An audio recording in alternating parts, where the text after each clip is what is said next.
sinira yung ibang establishments. Kasi yung Presidential Proclamation also imposed parang 15-meter buffer mula sa mga road lines, etc. Diba? So, yun yung basis ng government now for ano. Tapos may statement pa si Duterte na carp, i-distribute, di ba? Tapos sabi ng mga tao, hindi naman agricultural yan, di ba? But apparently, it's an agricultural land based on the declaration, okay, the Presidential Proclamation. Yeah. With regard to that point, so you have three classifications: alienable and agricultural, mineral land, timber land. Meron isa national park, pero let's not deal with national park. So, etong tatlo na to, these are the classifications of lands that we have. Okay? Lands of the public domain. And the government can say, okay, hindi namin kailangan itong land na to, let's make it, it's an agricultural land, let's make it alienable and disposable. Okay, so dideclare yan ng government, alienable and disposable. Through presidential proclamations, okay, and with the help of the DANR.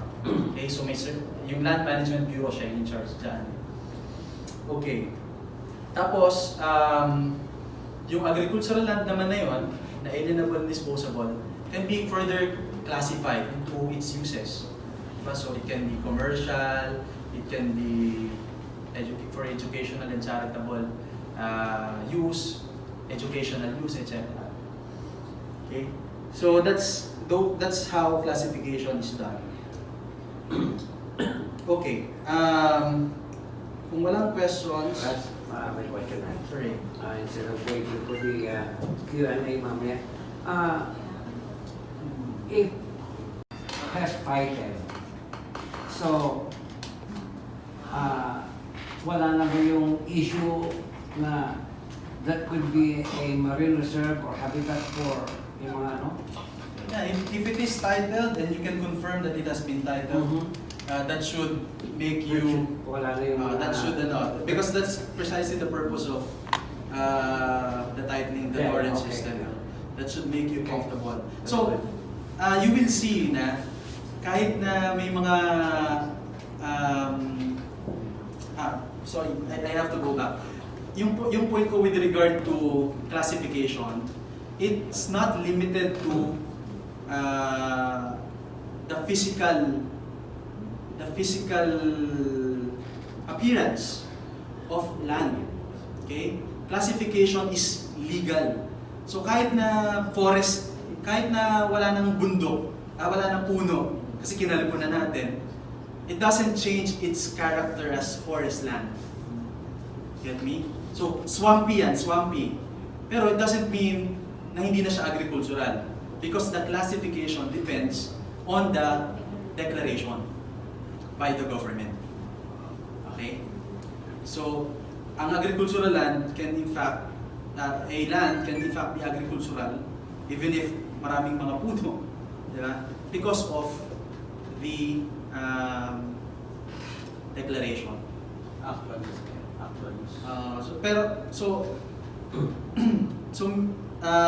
If ano din yan, may ibang proseso din doon. Okay, so you reclassify, say you think it's no longer for agricultural purposes. You apply with the LGU for reclassification, but eventually you have to convert it to something else. Okay, yung conversion ng agricultural land is with the DAR, the DAR. Diba? So kailangan ng conversion order. Pero yeah, just the point I'm making is classification of lands depends on the declaration by the government. So now, kung wala nang question, so you have tax declarations that are alienable and disposable, and tax declarations that are inalienable, okay, that belongs to sovereign property. So ano yan? Halimbawa, nakalagay mineral land, timber land, mga ganoon. Pero kung agricultural, then it's possible na alienable and disposable na yan. How do you check? Diba? How do you check? You check it with the, like what I mentioned, the Land Management Bureau. they can issue a certification based on their records whether a particular land is alienable and disposable. What is the point I'm trying to drive at?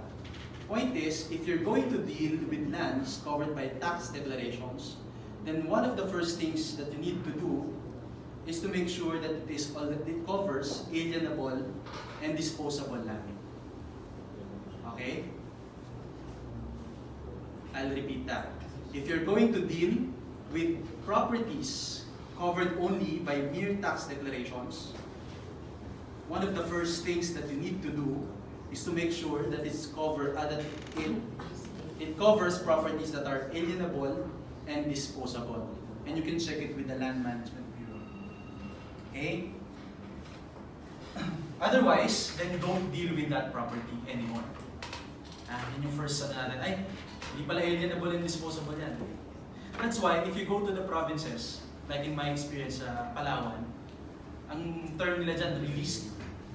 Kasi from government, from forest land, the government released it, okay, to the public. The government allows private individuals to own the land. If that's the case, then you can move to the next step. First, there's an affidavit from the applicant. There's a certification from the barangay, affidavit of two disinterested persons, etc. Survey plan, blah blah. I'll go back to that. Okay. Ayan. I'm just curious lang kasi what are the type of properties and who are the individuals or corporations that could pay and have tax declaration if it's an alienable? So there are two types, diba? Under the civil code, there are two types of properties, movable and immovable. Diba? Immovable, these are the personal properties. Immovable, these are the real properties.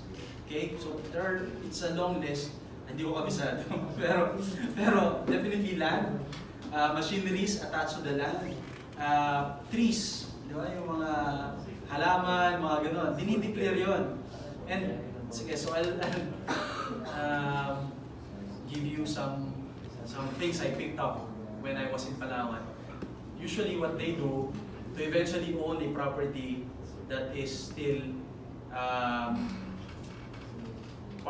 owned by the government, they declare, they apply for a declaration of real property for the trees, yung mga fruit-bearing trees. So yun, hindi nila pag-aari yung government land, hindi mo naman mapapagawa ng ano yun eh. Pero yung mga trees, yung sa kanila, tapos paano na nila, i-fence na nila. So ganun yung ginagawa. But anyway, to go back to answer your question. So trees, di ba? Yung everything that's attached to the land. Okay, so yun. Yun yung kino-cover, were required, if I'm not mistaken, sa local government code to declare these properties immediately upon completion. For example, machinery or structures like buildings, houses. So we declare it to the city assessor or municipal assessor. So for purposes of paying the property tax. Sir Lloyd. So, meron bang fake tax declaration sa secondly? Bawal talagang mag-deal with tax. I think the answer to the first one is obvious, no? Lahat na-fake. Okay. Diba? So, maraming, title nga na-fake yung tax declaration, definitely.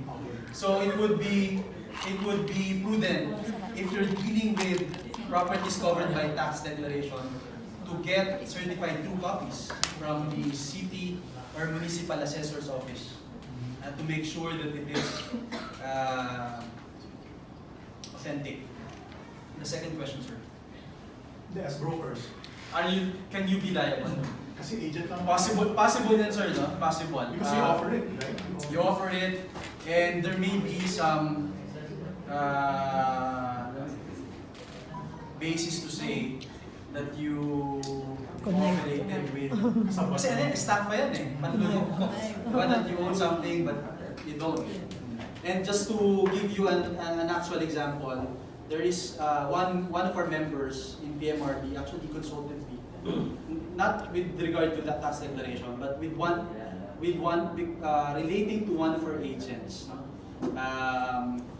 Whom she didn't know was engaging in fraudulent misrepresentation and misappropriating yung mga ano. So she was asking me, am I going to be liable? Most likely kasi I time na ba? Will spend time? Sorry. Yung Q&A. Later yung Q&A. Sorry. Nag-enjoy ako. Continue. No, but very quickly. So, when you make representations, even if say, or you allow somebody whom to the public you represent to be your agent, you may be liable for the criminal acts. So in that case, that's why it's also very important for brokers or whoever deals with real properties, say covered by tax declarations, to make sure also that what you're selling naman is not has not been sold to somebody else. Kasi if it turns out it is, then I'm pretty sure you'll be part of the respondents in a criminal complaint. Kasi sabihin sa'yo, ikaw nagbenta sa akin. Sabi mo, okay, di ba? So, yan, we should be careful with that. So may separate yan, dinideclare yan. Kahit na located in just one property, one land. Yes sir, Joe. Yeah, yung case niyan, kasi ng tax rec may number yun. That's right. Sa uppermost right portion. So, malamang dalawa yan because of the improvement. But with regards to the land, it could not be two. Dalawa. I don't think so. Kasi magkakaroon. So, Kasi sa mga case niya. hindi, possible yan sir, possible. Sa Pilipinas, it's possible. Any case, There are possibilities na yung isang pinag-present natin yung sila profile na din natin Okay. Isa na So these are the major things that you need to watch out for. Pero another thing I'd like to share, and I've experienced this in due diligence that I've done for some clients, and also in some cases that I've handled. The due diligence was in Boracay. I had a Singaporean client who wanted to purchase a prime property, beachfront also. And he wanted me to make sure that everything was in order. So I asked for a tax declaration. There was no title. And the explanation to us was, Boracay lands don't have titles. And well, that was the case, diba? So what do you do? So it was given, I asked for the tax declaration, but I noticed that the tax declaration given to me did not, it was just a photocopy. There seemed to have some omitted portions. So sabi ko, please provide a certified true copy. Kasi all this I was just doing while still in Manila. Yung kausap ko nasa Singapore. Sabi ko, send me. Nung tiningihan na namin yung developer, magandang parang villa sa Boracay. The developer couldn't produce a certified true copy. So I told my client, I probably have to go to, I mean, if you really want me to check, I probably have to go to Boracay to swim. to check. And so I went. So he paid for everything. I went, and I went to Kalibo. Aklan. Kalibo. Okay. Anyway, dun, basta parang bundok kasi yun. So pinuntahan ko, and lo and behold, finally I found the tax declaration, and there was an annotation. Below. Tinakpan. So it was deducted. It was, sa Xerox tinakpan. So, what's the point of the story? Tax declarations can be annotated. Okay? May mga annotations yung tax declaration. So, if there's a dispute, if there's an adverse claim, there's a case pending involving that property which does not have a title, you look at the original or the certified true copy of the tax declaration. So there I found na parang may ongoing case pala yung property na yun. So I had to report to my client na there's an ongoing case involving this property as annotated in the certified true copy of the tax declaration. Now it's up to you to decide if you want to buy it or not. Saan mo nakita yun? Sa city, sa municipal assessor. City mismo? City assessor's office. Provincial. How can the developer cannot produce one? Eh, nandun lang pala. That made me suspicious. Oh, na parang hindi maayos eh. Parang may nabura, ganun. So, sabi ko, please send a certified true copy, a scan. Diba? Pero, yun nga, it turned out, may kaso. Tinatago pala. Medyo malaking property din yan. Okay, so next story. Sa Palawan naman, it's an El Nido Island, 4 hectares. We're actually about to settle the case. But what I did there was, I went to El Nido to attach the island, the property. Okay, so that property was just covered by tax declarations. So we attached it. We got a court order saying that whatever improvements or that particular property should we win in the case, then we will be able to get that property. Should be part of it. We got the court order. We went to, so anong proseso? If you're going to attach or if you're going to register an annotation, you just go to the provincial and municipal assessor, and then you submit a letter or the court order or an affidavit. Okay, so if it's an adverse claim, an affidavit of Or adverse claim. appurtenance. Oh, and if it's a court order, say a writ of attachment, you cover letter with a request to annotate, register. So, pwede basta-basta mag-annotate lang? Or... So it has to be an affidavit. You do Kalabaw, ikaw yung may claim. Oo. So it's just like an adverse claim, no? But since you don't have a title, you don't annotate it in the title, but you annotate it in the tax declaration. Why do both provincial and And municipal? Bakit nga ba? Because the provincial keeps also a copy of the municipal. So they have records of all. So sa mga nasa probinsya, ganun usually yung ginagawa. And just to add, there's also a book with the registry of deeds for unregistered lands. So for transactions, meron. I'm not sure if they still do this. Baka hindi na. Pero in the case that we handled, we actually, apart from giving a letter to the municipal and provincial assessor, we also filed a copy of the court order with the registry of deeds. Kasi parang may book of unregistered lands sila, which is also provided in the property registration if you under it.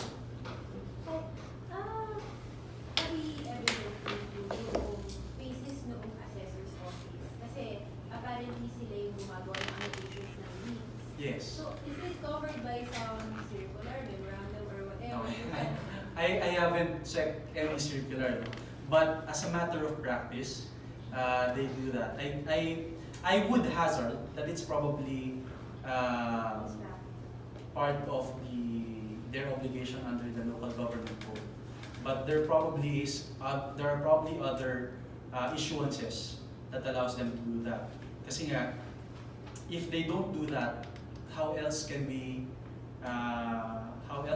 be aware of dealings involving properties covered merely by tax declarations? So that's why, actually, hindi ko rin alam yun dati na parang, pwede pala sa tax declaration mag-annotate ng mga ano. Diba? So doon, if you look closely sa mga tax declarations, minsan may makikita kayo doon. Mga affidavits na pina-file. And of course, hindi siya part ng tax declaration itself.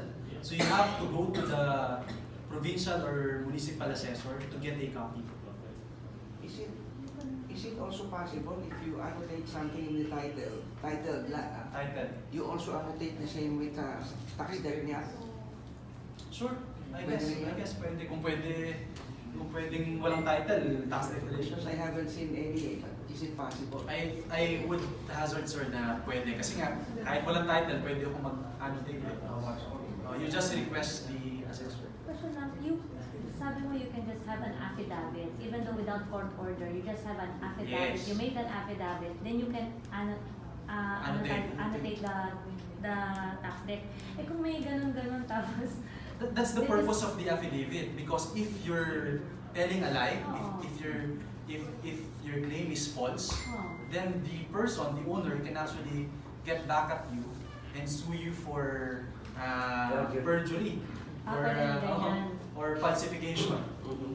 So kaya Kasi may affidavit. iba raw kasi gumagawa. They just, kaya I was thinking how they do it. Ngayon ko lang nalaman that you can do it without court order, affidavit lang. Kahit naman Kasi sa may iba title. they just want to put it para hindi lang mabenta for no reason at In all. fact, okay, so additional tip for brokers, no?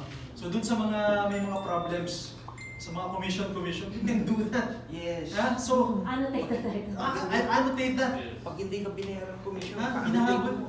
Niloloko ninyo ako. I actually worked hard for this. I'll file an adverse claim. Hmm. You can do that.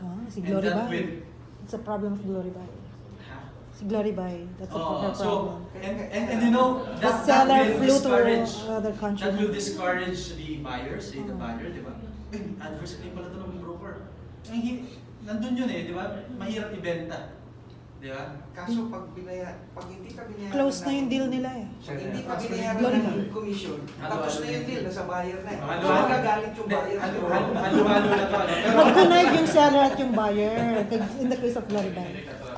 with regard to I'll tell an her. affidavit of adverse claim, what Tell you her need to to know her, about tell her that to. is that it's only for 30 days. Okay? What is 30 days ano? na Ang effectivity ng adverse claim, within the time that you have, from the time you file an affidavit of adverse claim, you have 30 days to file a case. Mm. Otherwise, the owner can easily remove it. Well, not easily because he has to go to court. So after you have it annotated, You have to file a File a case. case. Oh, and once you file a case, It's you good file thing. a list pendens. A notice of Okay. list pendens, which means there's an ongoing case involving this property. Mm. Yeah? If you don't file, then it will be cancelled. It can be cancelled. Yung iba, hindi naka-cancel kasi hindi alam nung owner ang gagawin nila. Okay, I'll be the lawyer of Glory Bay. So the list pendants will take over the She's my friend. adverse From claim. Kalatagan. Yes. Actually, it will be part Yan ang of, problema ano, niya. kung hindi ma-remove pa. Yes, sir. Nag-connive yung seller at saka yung buyer. Nag-direct and flew. Kailangan ng perfection of sale. Yes, kasi dun yung basis mo ng right mo. Kasi kung wala namang sale, ano namang hinahabol mo. Yeah. Di ba? Kailangan may sale kasi otherwise, Oo. anong claim mo? Perfect kay Glory Bay yan. Kasi wala ka namang commission or professional fee na hinahabol. Anyway, sige, what was asked earlier, no? Ano ba yung requirement mo for purposes of getting a tax declaration? You get an affidavit of land ownership and possession, affidavit of adjoining landowners. I mean, if you're going to deal with properties covered by tax declarations, these are the things that you would want to see. These are the things that you would want to see. Affidavit of land ownership and possession, kasi you want the seller to say under oath that this is mine, I possess it. Okay? You also want the neighbors to say, we know, it's his, it's hers. Okay? And barangay certificate of land ownership. Sa Palawan, sa San Vicente, binibili to. Kaya ang daming may kailangan, ang daming may certification. That's why you need to be very careful when you're dealing with this. What if the owner of the tax debt is a foreigner? Owner of the tax deck is a foreigner. What's the question there? Is it allowed dapat? Hindi allowed na. Is it allowed? Tax debt is foreigner in the first Sa bahay lang. Classification yan. So, So I think that's a red flag, no? Kasi lupa, mabuti kung bahay yung tax deed, no? Not the land. That's okay. Pero kung yung land mismo, you probably shouldn't go through it. Kasi normally, for foreigners, what we usually advise is, if they really want to own land, they put up a company. Corporation. Diba? Of course, their interest there should only be limited to 40%. So if you see, I'm asking this one kasi I have some friends who are interested to buy some properties in hectares in Siargao Island. So that's really... Ilagay sa pangalan. pwede ganun, ikaw na muna. Ako. So when we were checking and looking for properties there, nalaman namin na yung owner ng is a foreigner. So parang medyo kami, medyo somehow with that. Medyo mahirap yan. Yeah. And you don't want also to be liable for the violation of the anti-dumping law. So, dumping law. Kasi look, foreigners cannot really own the land. Pag nationalize them, then if they really want to own, then they put up a corporation. But again, so you also get a barangay certification, waiver of rights or donation to say. This refers to the basis of the title, meaning the right to possess or the right to own. Okay, so binenta ba dun sa nagbebenta sa'yo? Paano nangyari sa kanya yun, di ba? Tapos sketch plan. So you get this from DNR or Centro, and again, we go back to the first requirement, di ba? Dapat alienable and disposable. And apart from the neighbors or adjoining lot owners, sworn statement of two disinterested persons. Okay. Ano yung relevance ng adjoining lot owners? Pwede bang sila din yung two disinterested persons? Baka hindi, kasi yung adjoining lot owners, really what you want to find out there, or what you want to get there, is the fact that it does not overlap with the adjoining properties. Sige, so... Ras, Okay, sir. di ba kulang doon yung proof of payment of tax? Yes, para makita mo na tama, sir. Na para makita mo na Siya talaga yung nagbabayad. Tama naman. Related sa number 3 kanina, bali, ano yung effect ng certification ng barangay? Supposedly, it's a requirement by the DNR, no? So ano yung report niya? Ano sinasabi? Sinasabi niya na siya talaga yung nakatira doon. That they know So him. may repository ba yung si barangay? Supposedly kasi the barangay, di ba, ang ideally, the barangay is presumed to know the residents. That's why nag-issue sila ng residence certificate na kung saan ka nakatira, di ba? Nasabihin, but in reality, the barangay doesn't know. So normally the barangay will just say, sinong kakilala mong kagawad? Yan. Hindi, ganun. Sa experience. Sa experience ko, ganun. Sabihin, sinong kagawad yung mo? Taga-saan ka, street ka, ganun. Kung masipag yung barangay captain mo or yung person in charge of issuing the certification, he will try to find someone who can vouch for you. So, kung kilala niya yun, sa kanya isi-certify. Okay. So may vetting process? May vetting process. Pero in reality, binibili yung mga ganyan. So, in reality. So, that's not ideal. No? So, again, this should not be enough. Pero, together, individually, they're not enough. But together, that will more or less give you some comfort. Okay? But it doesn't remove the possibility that somebody else owns the property. Pero for those risky individuals, risky people, risky clients, the more important thing really is possession. Okay? Let's digest that. The more important thing, ultimately, is possession. It's really a matter of I mean, for those unregistered lands. Time frame yan. Di ba, merong sa Supreme Court, paulit-ulit to First in time, first in right. In Right. right. First in right. So, kung una ka nagparehistro, ikaw ang may karapatan. Okay? Pero kung walang nagparehistro sa inyong dalawa, bumili kayo pareho, hindi kayo nagparehistro, kung sino yung unang nag-occupy, siya yung mas may karapatan.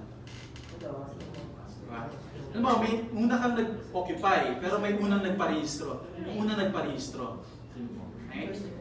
Pero hindi kayo nagparehistro.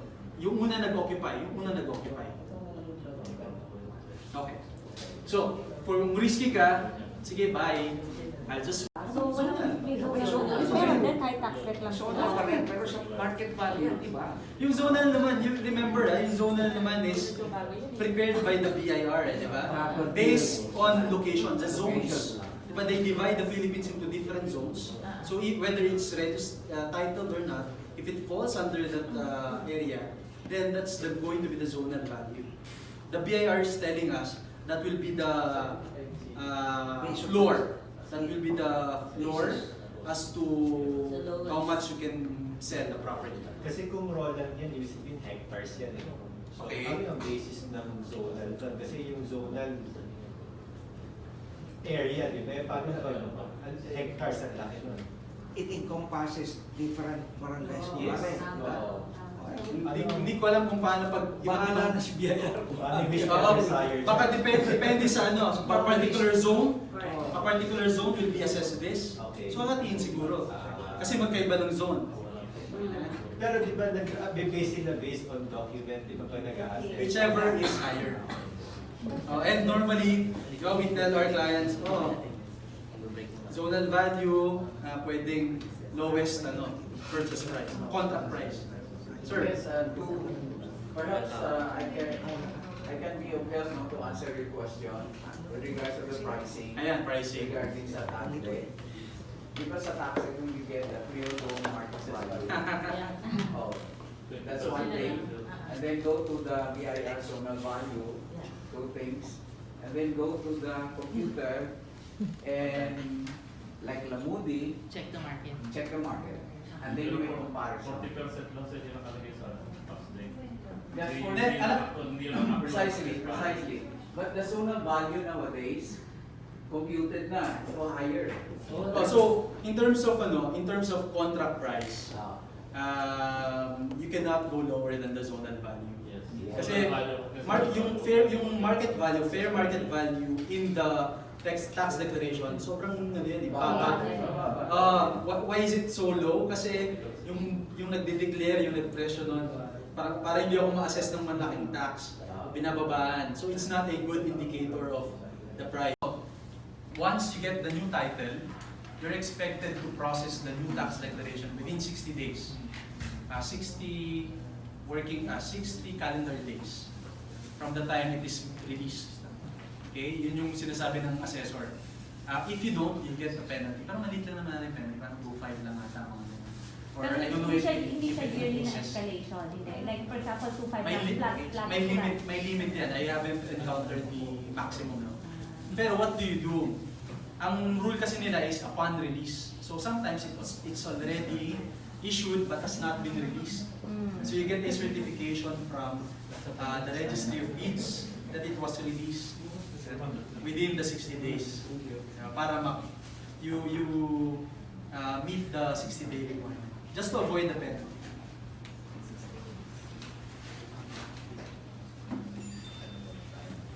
Break.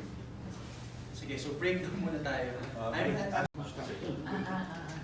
So ito yung requirements, affidavit, again, nakikita niyo yung parang pare-pareho, di ba? Certificate of land use, bakit siya importante? Kasi kailangan residential. Diba? Residential yung property. Tapos, you need a survey plan, sketch plan, signed by a geodetic engineer. Latest tax debt, okay? Application form, court clearance. Yung court clearance na to says na walang pending cases involving the property. Any form of conveyance. So, paano mo siya nabili? Dinonate ba sa'yo? Nagpalitan ba kayo? Minana mo ba? Proof of filiation. So, halimbawa kung minana mo or dinonate sa'yo, kailangan ng proof, di ba? Na dinonate sa'yo kung halimbawa sinabi mong kapatid mo or whoever. And you You see, kailangan ng certificate authorizing registration. So, yung kliyente ni Ulysses na yun, medyo hindi siya na paliwanagan ng maayos ng mga assessors officer. And RPT, yun yung binabanggit ni Sir Phil kanina. Importante na updated yung RPT para makapag-apply ka, makapag-transfer ka ng property. Okay, so that's it. I hope you learned something new today. Yan lang yun. Parang biting kami. Actually, tapos na yung topic natin, no? With regard to how to buy. Question and answer na lang. Question and answer. Question and answer. So, yeah, that ends my presentation.